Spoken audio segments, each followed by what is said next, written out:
আসসালামু আলাইকুম। আশা করি সকলেই ভালো আছেন। অক্টোবর মাসে একটা নতুন সার্কুলার প্রকাশ করা হয়েছে।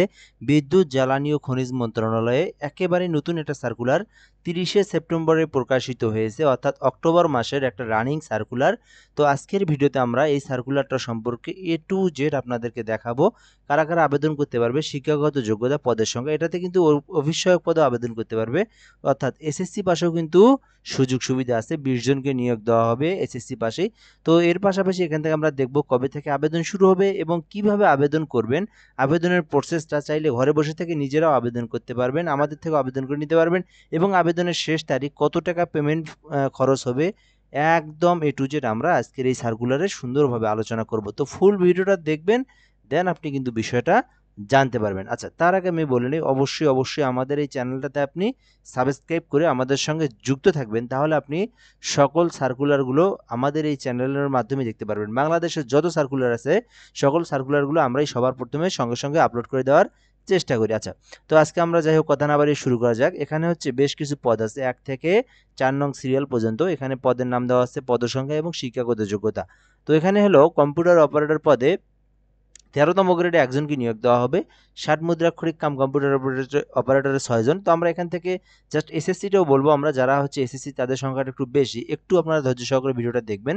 তো আমরা ১ নাম্বার থেকে দেখব, কম্পিউটার অপারেটর পদে ১৩ জনকে নিয়োগ দেওয়া হবে। তো সরি, ১৩তম গ্রেডের একজনকে নিয়োগ দেওয়া হবে।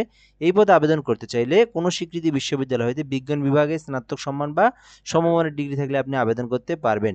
তো এর পাশাপাশি কিন্তু যেহেতু কম্পিউটার অপারেটর, সেক্ষেত্রে কিন্তু অবশ্যই আপনাকে টাইপিংয়ের একটা গতি থাকতে হবে, যেটা হচ্ছে বাংলায় ২৫ শব্দ, ইংরেজিতে ৩০ শব্দ। তাহলে আপনি আবেদন করতে পারবেন। আচ্ছা, এরপর আমরা যদি দেখি ২ নম্বরে ৬০ মুদ্রাক্ষরিক কাম কম্পিউটার অপারেটর ১৩তম গ্রেডের, এখানেও ৬ জনকে নিয়োগ দেওয়া হবে। এখানেও কোনো স্বীকৃত বিশ্ববিদ্যালয় থেকে স্নাতক অথবা ডিগ্রি অর্থাৎ অনার্স অথবা ডিগ্রি পাস করলে আপনি আবেদন করতে পারবেন। পাশাপাশি কিন্তু মুদ্রাক্ষরিকে ৭৭ শব্দ ইংরেজিতে, বাংলায় ৪৫ শব্দ থাকলে আপনি আবেদন করতে পারবেন এবং কম্পিউটার মুদ্রাক্ষরিকে সর্বনিম্ন গতি প্রতি মিনিটে ২৫ শব্দ বাংলায়, ইংরেজিতে ৩০ শব্দ থাকলে আবেদন করতে পারবেন। ওয়ার্ড প্রসেসিং, ইমেইল, ফ্যাক্স চালানোর দক্ষতা থাকতে হবে। আচ্ছা, ৩ নম্বরে আমরা আসবো। আপনি যদি অফিস সহকারী কাম কম্পিউটার পদে আবেদন করতে চান, অফিস সহকারী কাম কম্পিউটার পদে আবেদন করতে চান, ৭ জনকে নিয়োগ দেওয়া হবে এই পদে। কোনো স্বীকৃতি বোর্ড হতে উচ্চ মাধ্যমিক সার্টিফিকেট সমমান পরীক্ষায় উত্তীর্ণ হলে আপনি আবেদন করতে পারবেন। অর্থাৎ এইচএসসি পাস করলে আপনি অফিস সহকারী কাম কম্পিউটার মুদ্রাক্ষরিকে আবেদন করতে পারবেন। আচ্ছা, এর পাশাপাশি এখান থেকে কম্পিউটার মুদ্রাক্ষরিকে সর্বনিম্ন গতি প্রতি মিনিটে বাংলায় ২০ শব্দ এবং ইংরেজিতে ২০ শব্দ থাকলে আপনি আবেদন করতে পারবেন এবং ওয়ার্ড প্রসেসিং, ইমেইল, ফ্যাক্স পরিচালনার দক্ষতা ও অভিজ্ঞতা থাকতে হবে। ৪ নম্বরে আছে অফিস সহায়ক ২০তম গ্রেডের। এই পদে আপনি আবেদন করতে পারবেন চাইলেই।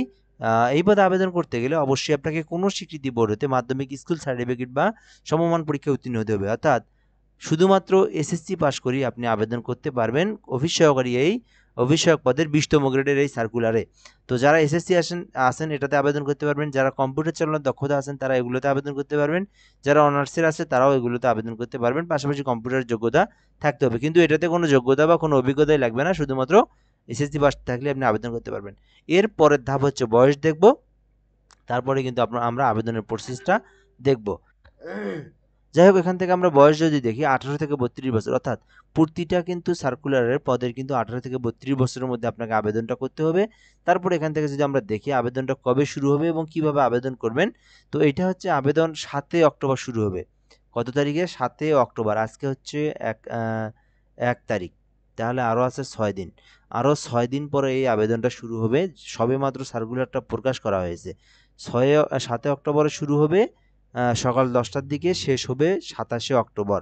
এর মধ্যে আপনাকে আবেদনটা করতে হবে। আচ্ছা, এখন আবেদনটা আপনি কিভাবে করবেন? বাংলাদেশের যে কোনো সার্কুলারের আবেদন করে নেওয়ার জন্য আমাদের এই হোয়াটসঅ্যাপ নাম্বারে যোগাযোগ করতে পারেন 01775830312, 01775830312। এই নাম্বারে যোগাযোগ করে অনলাইনে আবেদন করে নিতে পারেন। যে কোনো সরকারি সার্কুলারের জন্য হোয়াটসঅ্যাপে টেক্সট করবেন, শুধুমাত্র টেক্সট করবেন। আচ্ছা, এখন আপনি যদি নিজে আবেদন করেন সেক্ষেত্রে pdteletalk.com ভিডিও ওয়েবসাইট থেকে আবেদন করতে হবে।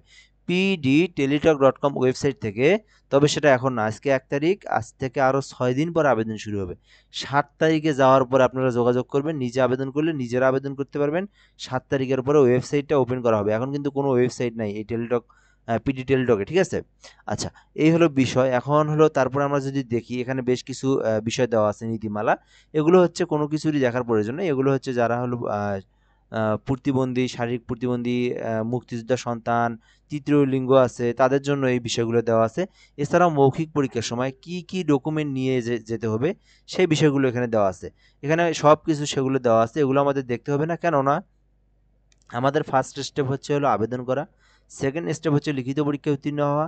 লিখিত পরীক্ষায় উত্তীর্ণ হলে মৌখিক পরীক্ষার জন্য ডাকবে। ডাকার আগে কিন্তু আমরা একদিনের মধ্যেই কী কাগজপত্র সেগুলো আমরা সংরক্ষণ করতেই পারবো। কি লাগবে আর আপনার হচ্ছে নাগরিকত্ব, চারিত্রিক, তারপরে হচ্ছে হলো ফটো, যে সনদগুলো আছে এগুলোর ফটোকপি, সত্যায়িত করা, ছবি তোলা, এই বিষয়গুলো আপনি ম্যানেজ করতে পারবেন। এগুলো তেমন কিছু না। আচ্ছা, এখন যদি পেমেন্টের ফিটা যদি আমরা একটু আলোচনা করি, এখান থেকে 1 থেকে 3টা পদ আছে। তো এই প্রথম 3টা পদ হলো আবেদন করার জন্য 112 টাকা খরচ পড়বে। প্রথম 3টা আবেদনের জন্য 1 থেকে 3 নং পদের জন্য 112 টাকা, এবং 4 নং যেটা আছে অফিস সহায়ক, এইটার জন্য হচ্ছে 56 টাকা আপনাকে খরচ করতে হবে। এই টাকাটা আপনাকে টেলিটক সিমে রিচার্জ করে পেমেন্ট করতে হবে যারা নিজেরাই আবেদন করবেন। সো এর সঙ্গে আপনারা আরও 5 থেকে 10 টাকা বেশি রিচার্জ দিবেন, কেননা 2টা SMS এর বাবদ আরও 5 থেকে 6 টাকা কেটে যায়।